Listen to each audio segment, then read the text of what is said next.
Good morning everyone, स्वागत है आप सभी का विजडम एजुकेशन पे। आज 14 फरवरी 2022 है। दैनिक जागरण के राष्ट्रीय संस्करण का कंप्लीट न्यूज़ एनालिसिस करेंगे और आज का न्यूज़ वैसे भी काफ़ी इंपॉर्टेंट है। चलिए डिस्कशन स्टार्ट करते हैं, लेकिन उससे पहले मैं एक क्वेश्चन आप सभी के लिए पुटअप कर रहा हूँ। वीडियो को पॉज करके इस क्वेश्चन का जवाब हमें कमेंट सेक्शन में दीजिएगा। वीडियो के आखिर में इस पर डिस्कस कर दूंगा। क्वेश्चन है कि one report 2021 forest survey report 2021 का आया है। उसको मैंने डिस्कस भी किया था आपके साथ, एक सेपरेट वीडियो मैंने बनाया था उस पर। तो इस रिपोर्ट के अनुसार सबसे अधिक वन किसका बढ़ा है, किस राज्य का सबसे अधिक वन बढ़ा है पिछले 2 वर्ष में। ऑप्शन ए है कर्नाटका का, ऑप्शन बी है आंध्र प्रदेश, ऑप्शन सी है तेलंगाना या ऑप्शन डी है तमिलनाडु। सभी लोग इसको जवाब दीजिएगा कमेंट सेक्शन में, सभी लोग अटेम्प्ट कीजिएगा। वीडियो के आखिर में इस पर डिस्कस कर दूंगा। फर्स्ट पेज पे 2 टॉपिक मुझे आपके साथ डिस्कस करना है। एक तो ये है, ये न्यूज़ है इंपॉर्टेंट, और दूसरा ये न्यूज़ इंपॉर्टेंट है। ये जो न्यूज़ है बेसिकली LIC ने IPO के लिए सेबी में आवेदन किया है। तो इसमें सबसे इम्पॉर्टेंट ये है कि आपको IPO के बारे में जानकारी होनी चाहिए कि IPO क्या होता है। IPO मतलब होता है initial public offering. Initial public offering, जब कोई कंपनी पहली बार शेयर जारी करती है तो उसे IPO कहा जाता है। मैं फिर से रिपीट करता हूँ, जब कोई कंपनी पहली बार शेयर मार्केट में आती है और अपना शेयर जारी करती है तो उसे ही IPO कहा जाता है। तो LIC भी अब शेयर मार्केट में आने वाली है, अपना IPO जारी करने वाली है। बाकी इसमें कुछ खास इंपॉर्टेंट नहीं है और ये न्यूज़ का डिटेल से हम लोग डिस्कस करेंगे। देखिए यहाँ पे इशू क्या है, सबसे पहले तो इशू चलते हैं, उसके बाद इसके बैकग्राउंड पे चलेंगे। इशू ये है कि उत्तराखंड के मुख्यमंत्री पुष्कर सिंह धामी ने चुनाव प्रचार के दौरान कहा, इलेक्शन के दौरान कहा कि अगर उत्तराखंड में उनकी सरकार फिर से रिपीट होती है, उत्तराखंड में भाजपा की सरकार फिर से रिपीट होती है, तो ऐसे कंडीशन में समान नागरिक संहिता को गठित करने के लिए एक पैनल उत्तराखंड में बना दिया जाएगा। अब देखिए नॉर्मली होता क्या, मुझे ऐसा लगता है, कल मैं दिल्ली में के अरविंद केजरीवाल जी को सुन रहा था, तो उन्होंने कहा कि आज कोई भी सरकार, किसी भी राज्य की सरकार हो, अगर चुनाव में जाती है तो चुनाव से पहले वो यह नहीं बोलती है कि मैंने स्कूल अच्छे बना दिए इसलिए मुझे वोट दो, मैंने हॉस्पिटल अच्छे बना दिए इसलिए मुझे वोट दो, मैंने बिजली अच्छी कर दी है इसलिए मुझे वोट दो। इस तरह के कोई कमिटमेंट नहीं करता। तो पुष्कर सिंह धामी जो है पिछली बार भी सरकार में थे, भाजपा की सरकार थी, चाहते अगर समान नागरिक संहिता को इम्प्लीमेंट करना था उसी समय हम कर देते हैं। तो ना तो इन्होंने स्कूल बनाया और ना ही इन्होंने अस्पताल बनाया। तो इसलिए इस तरह के स्टेटमेंट ये लोग देते हैं। नॉर्मली इलेक्शन में इस तरह का स्टेटमेंट नॉर्मली दिया जाता है। पॉलिटिकल स्टेटमेंट है, मैं उस पर अधिक बहस नहीं करना चाहता। मेरे लिए एक टॉपिक इंपॉर्टेंट है, समान नागरिक संहिता। समान नागरिक संहिता, यूनिफॉर्म सिविल कोड, ये टॉपिक मेरे लिए काफ़ी इंपॉर्टेंट है। और ये टॉपिक कर्नाटक का हिजाब इशू को लेकर के भी चर्चा है। तो इस पे मैं पूरे डिटेल से डिस्कस करूंगा कि समान नागरिक संहिता आखिर है क्या ये होना चाहिए या क्या नहीं होना चाहिए। तो एक जनरल पर्सपेक्टिव मैं आपके सामने में रखूंगा और पॉजिटिव और नेगेटिव पॉइंट दोनों में रखूंगा। समान नागरिक संहिता के क्या सकारात्मक पॉइंट है, क्या नकारात्मक पॉइंट है, और मैं आप पे छोड़ दूंगा कि आप इसको लेकर के क्या आपकी अंडरस्टैंडिंग डेवलप होती है। भारतीय संविधान के भाग 4 के अनुच्छेद 44 के अनुसार भारत के समस्त नागरिकों के लिए एक समान नागरिक संहिता होनी चाहिए, एक समान कानून होना चाहिए। इसका व्यवहारिक अर्थ यह है कि भारत के सभी धर्मों के नागरिकों के लिए एक समान धर्मनिरपेक्ष कानून होना चाहिए। तो आर्टिकल 44 का मतलब यह है कि सभी लोगों के लिए, भारत में जितने भी लोग निवास करते हैं उसके लिए एक समान धर्मनिरपेक्ष कानून होना चाहिए। उत्तराधिकार, विवाह, तलाक, बच्चों के संरक्षण को लेकर के हर धर्म का अलग अलग कानून है। हिंदू मैरिज एक्ट अलग है, मुस्लिम मैरिज एक्ट अलग है, क्रिश्चियन मैरिज एक्ट अलग है, सिख मैरिज एक्ट अलग है। तो हर धर्म में के लिए, उत्तराखंड के लिए, उत्तराधिकार के लिए, विवाह के लिए, तलाक के लिए, बच्चों के संरक्षण के लिए हर धर्म का अपना अपना कानून है। समान नागरिक संहिता न किसी धर्म पे आक्रमण है और ना ही इसका नुकसान है। तो ये ना तो किसी धर्म पे आक्रमण करता है और ना ही इसका नुकसान करता है। समान नागरिक संहिता विवाह, विरासत, उत्तराधिकार समेत विभिन्न मुद्दों पे जटिल कानून को सरल बनाएगी। परिणाम स्वरूप समान नागरिक संहिता सभी नागरिकों पर लागू होंगे, वो चाहे किसी भी धर्म का हो। राइट।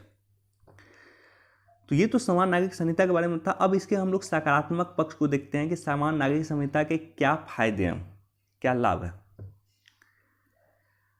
भारतीय संविधान की प्रस्तावना में 42वें संविधान संशोधन के माध्यम से धर्मनिरपेक्षता शब्द को इम्प्लीमेंट किया गया है, या धर्मनिरपेक्षता शब्द को जोड़ा गया। प्रस्तावना में 42वें संविधान संशोधन 1976 के माध्यम से जो है धर्मनिरपेक्षता शब्द को जोड़ा गया। मूल अधिकारों में विधि के शासन की अवधारणा विद्यमान है, लेकिन इन्हीं अवधारणा के बीच में लैंगिक असमानता जैसी कुरीतियां भी व्याप्त हैं। तो लैंगिक असमानता की कुरीतियां व्याप्त हैं और इन कुरीतियों को समाप्त करने के लिए हमें समान नागरिक संहिता की आवश्यकता है।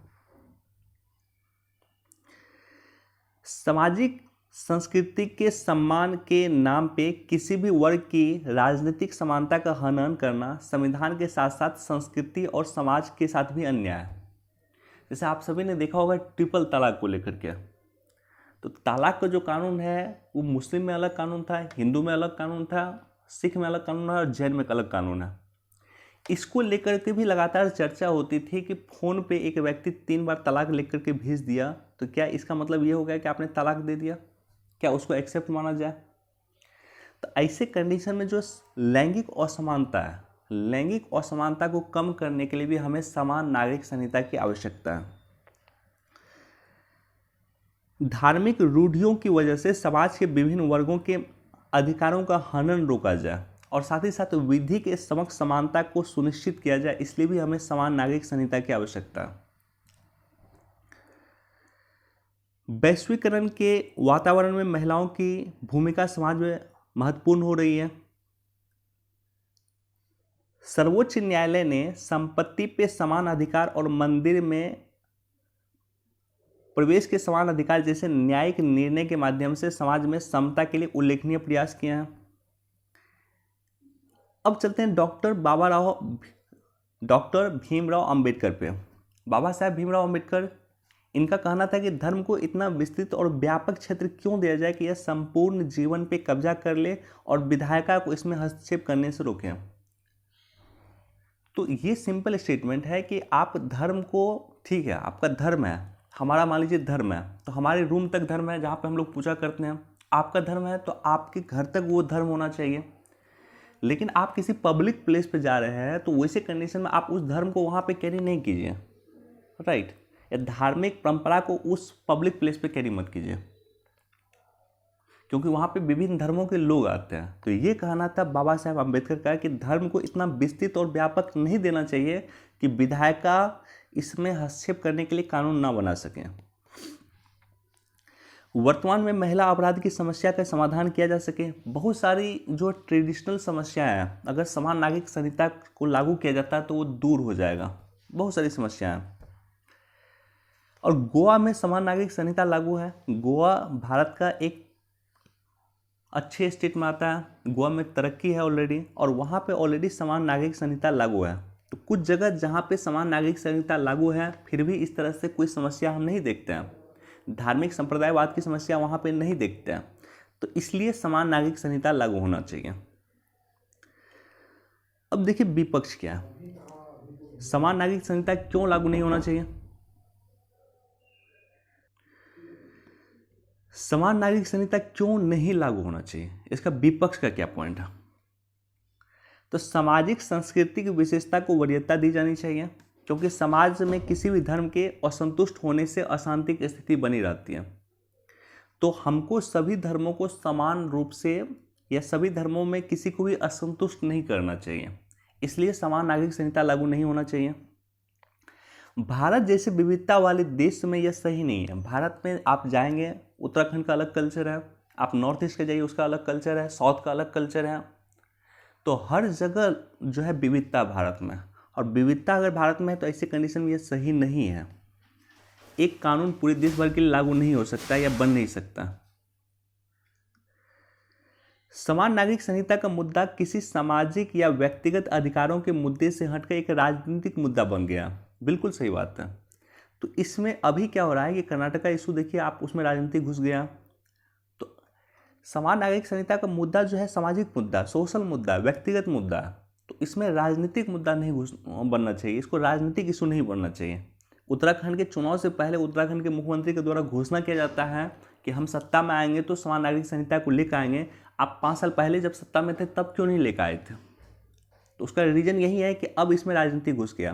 देखिए, समान नागरिक संहिता को लेकर के विचार विमर्श होना चाहिए, पूरे देश में चर्चा होना चाहिए। आप अपने ग्रुप में भी चर्चा कीजिए। अगर आप चर्चा कीजिएगा तो बहुत सारे पॉजिटिव पॉइंट निकलेगा और बहुत सारे नेगेटिव पॉइंट निकलेगा। अमृत मंथन होगा तो अमृत के साथ साथ विष भी निकलता, तो ठीक है, अच्छी बात है। तो इसको लेकर के देश भर में चर्चा होनी चाहिए, लेकिन ये राजनीतिक मुद्दा नहीं बने, ये सामाजिक मुद्दा बने। समाज के लोग इसमें पार्टिसिपेट करें, वो चर्चा करें। पॉजिटिव पॉइंट नेगेटिव पॉइंट दोनों को एक्सेप्ट कीजिए, लेकिन चर्चा कीजिए। भारतीय संविधान के अनुच्छेद 25 जो किसी भी धर्म को मानने या प्रचार की स्वतंत्रता को संरक्षित करता है, भारतीय संविधान के अनुच्छेद 15 में निहित समानता की अवधारणा के विरुद्ध है। तो अगर हम समान नागरिक संहिता लाते हैं तो आर्टिकल 25 का उल्लंघन ये होगा या आर्टिकल 14 का भी ये उल्लंघन हो सकता है। इसलिए समान नागरिक संहिता की नहीं लाना चाहिए या इसकी व्यवस्था नहीं की जानी चाहिए। तो ये तो विपक्ष का कुछ पॉइंट था।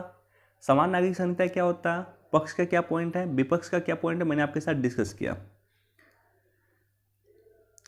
अब देखिए, 1985 में शाहबानो का केस हुआ था, बहुत फेमस केस हुआ था। और बहुत फेमस केस, इस केस में जो डिसीजन दिया गया था सुप्रीम कोर्ट के द्वारा, उस सुप्रीम कोर्ट के डिसीजन को तत्कालीन राजीव गांधी की सरकार थी, उन्होंने संसद में एक्ट ला करके उसको पलट दिया था। तो माननीय सुप्रीम कोर्ट के न्यायालय को राजीव गांधी के द्वारा पलट दिया गया था उस समय में। तो 1985 में शाहबानो केस में सर्वोच्च न्यायालय ने कहा था कि यह दुखद है कि आर्टिकल 44 मृत होकर आ चुका है या मर चुका है। विधि आयोग ने क्या किया कि विधि आयोग 2016 में समान नागरिक संहिता के मुद्दे पे समग्र अध्ययन के लिए एक आयोग का गठन किया। तो विधि आयोग एक अलग से आयोग का गठन किया है जो समान नागरिक संहिता के मुद्दे को लेकर के चर्चा कर रही है। विधि आयोग का कहना है कि समान नागरिक संहिता का मुद्दा जो है मूल अधिकार के तहत आर्टिकल 14 और 25 के बीच में द्वंद्वों से प्रभावित है। विधि आयोग के अनुसार देखिए, आर्टिकल 14 में क्या है, आर्टिकल 14 में है कि कानून के समक्ष सभी समान होगा, ठीक है। और आर्टिकल 25 में क्या है कि हर व्यक्ति को अपने अंतःकरण के आधार पर धर्म को मानने की आज़ादी होगी। तो दोनों एक दूसरे का कॉन्ट्राडिक्ट कर रहा है। आर्टिकल 14 और आर्टिकल 25 दोनों एक दूसरे का कॉन्ट्राडिक्ट कर रहा है। और इस तरह से अगर आप देखिएगा कि मूल अधिकार क्या एब्सोल्यूट होता है, बिल्कुल नहीं। बीपीएससी में और यूपीएससी में दोनों जगह ये क्वेश्चन पूछा हुआ है कि मूल अधिकार सीमित होता है, वो असीमित नहीं होता। मूल अधिकार एब्सोल्यूट नहीं होता है, सीमित होता है। बहुत सारे रिस्ट्रिक्शन मूल अधिकार के साथ होता है। तो आर्टिकल 14 और आर्टिकल 25 दोनों एक दूसरे का विरोध करता है। तो बेसिकली समान नागरिक संहिता आर्टिकल 14 और आर्टिकल 25 के द्वंद्व से प्रभावित है। विधि आयोग के अनुसार समाज में असमानता की स्थिति उत्पन्न होने वाली समस्त रूढ़ियों की समीक्षा की जानी चाहिए। इसके लिए निजी कानून प्रक्रियाओं की संहिता की जरूरत है जिससे संबंधित पूर्वाग्रह और रूढ़िवादी तथ्य सामने आ सकें। और वैश्विक स्तर पर प्रचलित मानवाधिकारों के दृष्टिकोण से सर्वमान्य व्यक्तिगत कानून को वरीयता दी जानी चाहिए, यानी ह्यूमन राइट को वरीयता दी जानी चाहिए, राइट। अब देखिए, लेटेस्ट हो क्या रहा, अभी देश में क्या हो रहा। 21वें विधि आयोग ने व्यापक चर्चा के लिए 2018 में अपनी वेबसाइट पे परिवार कानून सुधार पे एक परामर्श अपलोड किया था। और दिल्ली हाई कोर्ट ने विधि आयोग की रिपोर्ट का वेट कर रही है। कह रही है दिल्ली हाई कोर्ट की विधि आयोग का रिपोर्ट जो 2016 में विधि आयोग ने अपनी समिति बनाई थी, उसका रिपोर्ट आएगा, उसके बाद हम इस पर बहस करेंगे। अब देखिए, मेरा क्या मानना है। मेरा मानना है ये है कि हो सकता है समान नागरिक संहिता आप में कुछ लोगों के लिए अच्छा लगे या कुछ लोगों के लिए ख़राब लगे। इम्पॉर्टेंट ये नहीं है। इम्पॉर्टेंट ये है कि जब समान नागरिक संहिता को भारत के संविधान में डाला गया था तो वैसे कंडीशन में इसका कुछ ना कुछ मकसद था। ऐसा नहीं था कि समान नागरिक संहिता को लागू नहीं करना चाहते थे, जो समान संविधान निर्माता हमारे देश के हैं वो इसको लागू नहीं करना चाहते थे, ऐसा नहीं था। लेकिन वो परिस्थिति 1947 की परिस्थिति या 1940 के दशक की परिस्थिति इसको लागू करने के लिए सही नहीं था। तो इसलिए इसको राज्य के नीति निर्देशक तत्व में स्थान दे दिया गया। और राज्य के नीति निर्देशक तत्व में उन्हीं तत्वों का स्थान दिया गया है जिनको संविधान निर्माताओं के द्वारा लगा है कि इनको भविष्य में जब देश की जनता जागरूक होगी, जब देश की नेता जागरूक होंगे, तब इसको इम्प्लीमेंट करेंगे। इसलिए बहुत सारे ऐसे प्रावधान को समान राज्य के नीति निर्देशक तत्व में स्थान दिया गया था। तो अब मुझे लगता है आप लोगों को क्या करना चाहिए, देश की जनता को क्या करनी चाहिए कि इस पर बातचीत करना चाहिए। पॉजिटिव और नेगेटिव दोनों पॉइंट पे चर्चा करनी चाहिए, चर्चा होनी चाहिए एटलीस्ट। चर्चा अगर नहीं होगा तो दिक्कत होगा, लेकिन चर्चा होनी चाहिए कि भाई समान नागरिक संहिता क्या है, क्यों होना चाहिए और क्यों नहीं होना चाहिए। लोगों के बीच में एक व्यापक स्तर पर इसको लेकर के चर्चा किया जाना चाहिए।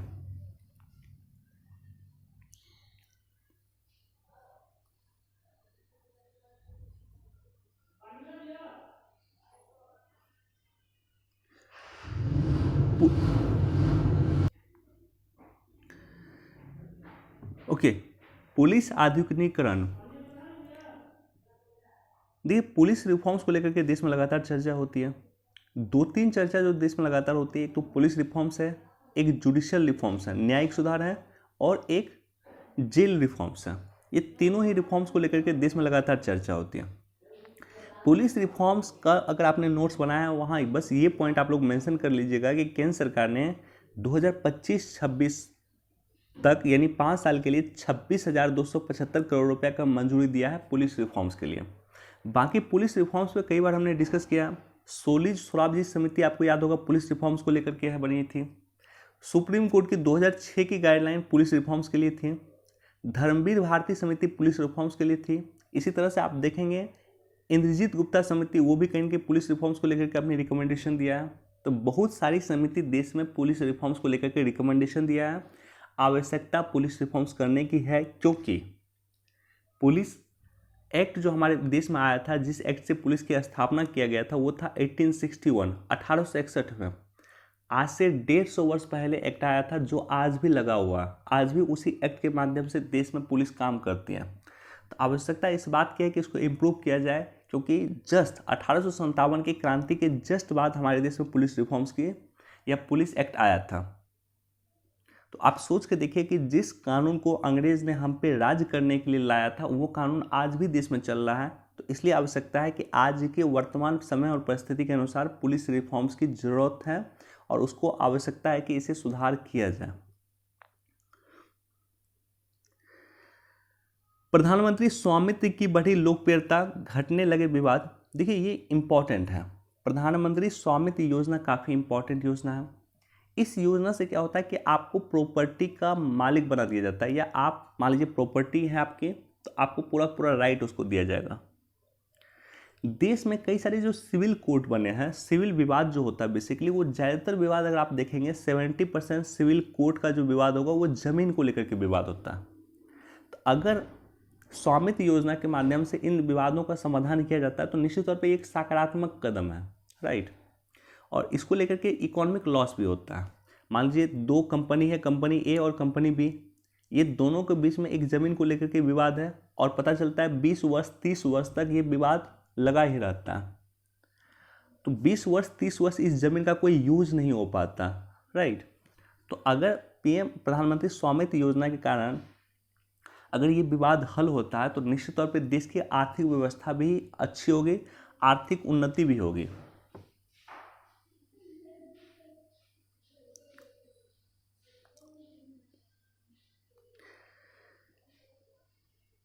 दिल्ली, पंजाब व पूर्वोत्तर क्षेत्र में वन की थमेगी गिरावट। देखिए, एक सेपरेट वीडियो मैंने बनाया था। वन रिपोर्ट 2021 में आया था, 2021 से पहले 2019 में आया था, प्रत्येक 2 वर्ष पे आता है। 17वीं ये रिपोर्ट थी।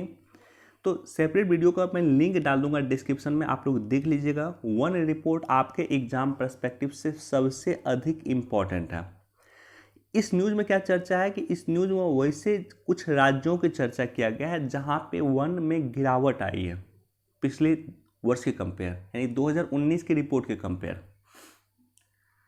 तो ऐसे कंडीशन में सरकार कुछ स्टेप उठा रही है कि इस गिरावट को रोका जाए।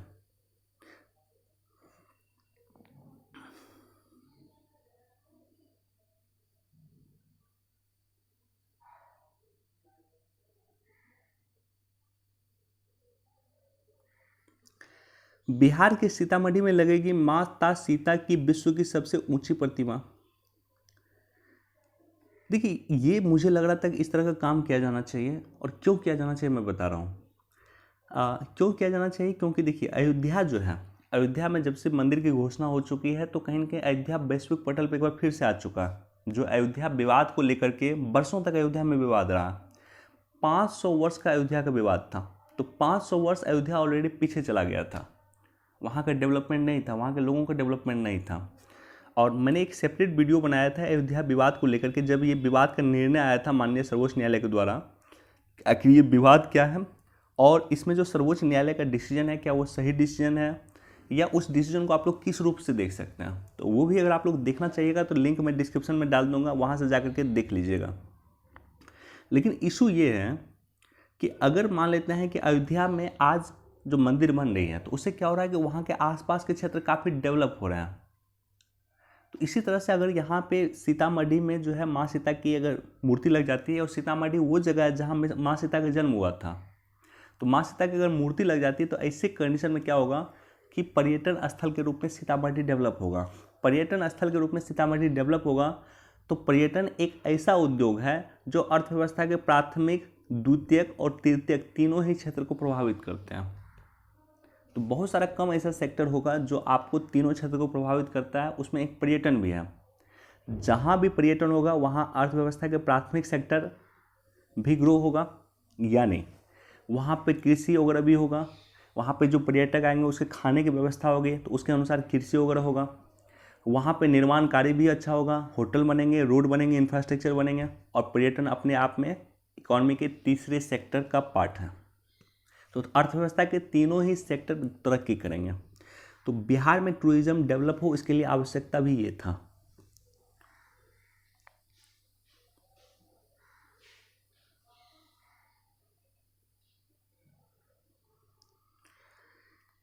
इसको पढ़ लीजिएगा, इसको पढ़ सकते हैं तो पढ़ लीजिएगा। 1961 में 19 दिसंबर 1961 को जो है गोवा आज़ाद हुआ था, इसलिए गोवा मुक्ति दिवस के रूप में मनाते हैं। तो इसको लेकर के केसी त्यागी जी हैं, जदयू के वरिष्ठ सदस्य हैं, तो इनका एक एडिटोरियल है, इसको आप लोग देख सकते हैं। बाकी मुझे ये डिस्कस करना है रूस यूक्रेन तनातनी। ओके, हम लोग गूगल मैप पे आ चुके हैं। ये आपको ब्लैक सी दिख रहा है और इसके ऊपर है ये यूक्रेन, और यहाँ पे आपको है मॉस्को यानी रूस। अब देखिए, परंपरागत रूप से अगर आप देखेंगे तो जो पश्चिमी यूरोप रहा, ये पूर्वी यूरोप का पार्ट हो गया, ये सारा का सारा पार्ट हो गया पूर्वी यूरोप का, और ये सारा का सारा जो पार्ट हो गया ये सब पश्चिमी यूरोप का पार्ट आ गया। तो परंपरागत रूप से अगर आप देखेंगे, नाटो का जो सदस्य रहा है या अमेरिका का जो सहयोगी रहा, अमेरिका और रूस के बीच में विवाद चलता था, शीत युद्ध चलता था। ऐसे कंडीशन में जो शीत युद्ध में अमेरिका के साथ थे नाटो के देश, वो पश्चिमी यूरोप का पार्ट थे, और जो रूस के साथ थे वो पूर्वी यूरोप का पार्ट थे। तो ये सब जो देश है रूस के साथ, वो कहीं ना कहीं रूस का सहयोगी रहा है शीत युद्ध के दौरान, और पश्चिमी यूरोप का जो देश रहा है वो अमेरिका का सहयोगी रहा है। अब देखिए इशू क्या हो रहा है। इशू ये हो रहा है कि यूक्रेन के एक राष्ट्रपति हुए हैं, नए राष्ट्रपति हैं यूक्रेन के। उन्होंने क्या किया है कि ये सहमति जाहिर किया है कि वो यूक्रेन जो है अब मिलना चाहता है नाटो में। अगर यूक्रेन नाटो में मिलना चाहता है तो ऐसे कंडीशन में होगा क्या। नाटो का मतलब सिंपल ये है, देखिए नाटो का सिंपल मतलब ये होता है कि नाटो के जितने देश हैं उसमें एक देश पे हमला, मतलब सभी नाटो पे हमला। मान लीजिए नाटो का एक देश है क्रोएशिया, नाटो का देश अगर क्रोएशिया, इसका मतलब सिंपल यह है कि क्रोएशिया पे अगर हमला करता है कोई देश, कल के डेट में चीन अगर क्रोएशिया पे हमला करता है तो उसका मतलब यह है कि चीन सीधे अमेरिका पे हमला कर रहा है, चीन सीधे ब्रिटेन पे हमला कर रहा है, या चीन सीधे रशिया पे हमला, फ्रांस पे हमला कर रहा है। ब्रिटेन तो अब यूरोपियन यूनियन का पार्ट नहीं रहा, लेकिन इसका मतलब ये हुआ कि चीन सीधे फ्रांस पे हमला कर रहा है, जर्मनी पे हमला कर रहा है। तो अगर कल के डेट में मान लीजिए यूक्रेन पार्ट हो जाता है नाटो का, तो ऐसे कंडीशन में क्या होगा, यूक्रेन में बहुत सारे जो है अमेरिका के बेस वगैरह बन जाएंगे। अमेरिका की मिलिट्री या नाटो की मिलिट्री यहाँ पे आकर रहनी शुरू कर देगी। और यूक्रेन पे कल के डेट में अगर रूस हमला करता है तो उसका मतलब ये होगा कि पूरे पूरे नाटो पे हमला माना जाएगा, यानी ये अमेरिका पे हमला माना जाएगा, फ्रांस पे हमला माना जाएगा और जर्मनी पे हमला माना जाएगा। जितने भी नाटो देश है सब एक साथ रिटेलिएट करेंगे। तो इसलिए जो है क्या कर रहा है कि रूस जो है अब डायरेक्ट यूक्रेन पे हमला कह के बोल रहा है, या इस तरह की घटनाएं हो रही हैं, और एक वर्ल्ड वार 3 का भी ये संकेत हो सकता है।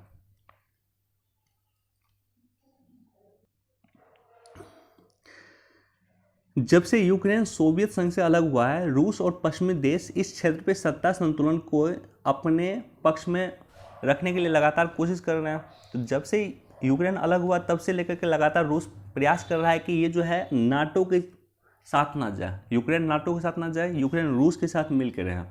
तो ये लगातार विवाद हो रहा है, ये लगातार चर्चा रूस भी करता है, और ये अमेरिका का भी प्रयास होता है कि कहीं ना कहीं यूक्रेन नाटो का पार्ट बन जाए, क्योंकि अमेरिका ने बहुत पहले यूक्रेन को बोला था कि आप नाटो का पार्ट बन जाइए। अमेरिका और यूरोपीय संघ के लिए यूक्रेन रूस और पश्चिम के बीच एक महत्वपूर्ण बफर जोन बन चुका है। यानी अगर कल की डेट में अमेरिका को हमला करना होता है रूस पे, तो अगर यूक्रेन अमेरिका के साथ रहेगा तब बहुत आसान हो जाएगा उसके लिए।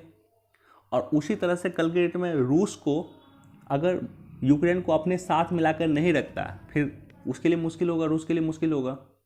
तो बेसिकली एक बफर जोन बन चुका है रूस और यूरोपीय यूनियन के बीच में, रूस और अमेरिका के बीच में। अच्छा, इसी को देखते हुए एक समझौता हुआ था रूस और यूक्रेन के बीच में। 2 समझौता हुआ है। एक तो समझौता हुआ था मिन्स्क 1 और दूसरा हुआ था मिन्स्क 2। 2014 में हुआ था मिन्स्क 1 जो बेलारूस की राजधानी में हुआ था, और 2015 में हुआ था मिन्स्क 2। ये क्वेश्चन पूछा जा सकता है, स्टेट पीसीएस में क्वेश्चन पूछा जा सकता है कि ये शांति समझौता किसके बीच में हुआ था, तो यूक्रेन और रूस के बीच में बेसिकली हुआ था। यहाँ पे भारत इजराइल संबंध को लेकर के दिया हुआ, इसको आप लोग सेपरेट पढ़ लीजिएगा। ये टॉपिक भी काफ़ी इंपॉर्टेंट है। जलवायु परिवर्तन को लेकर के आपने नोट बनाया होगा, तो इसमें कुछ पॉइंट आपको विशेष मिल जाएगा जिसको आप लोग लिख लीजिएगा।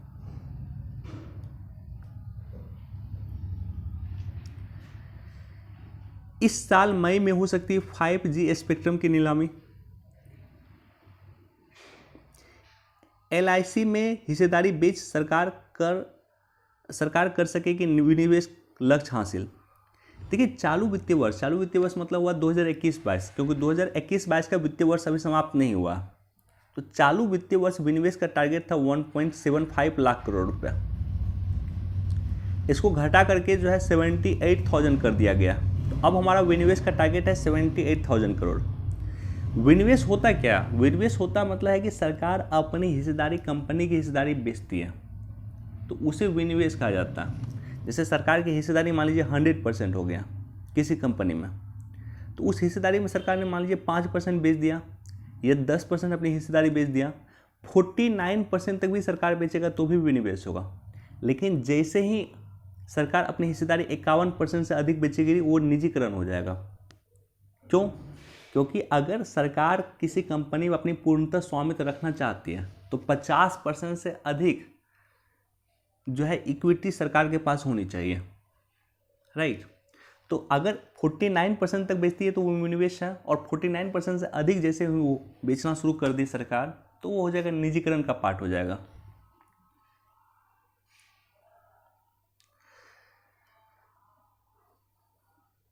पाक में इस निंदा के आरोपी को भीड़ ने पत्थरों से मार डाला, सब पेड़ पे लटकाया। देखिए, बहुत क्रूरतम हो रहा। पड़ोसी देशों में जब देखता हूँ धर्म के नाम पे बहुत ही क्रूरतम काम हो रहा वहाँ पे।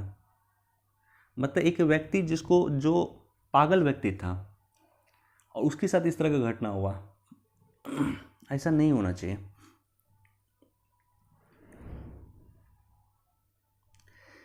चलिए लौटते हम लोग क्वेश्चन पे।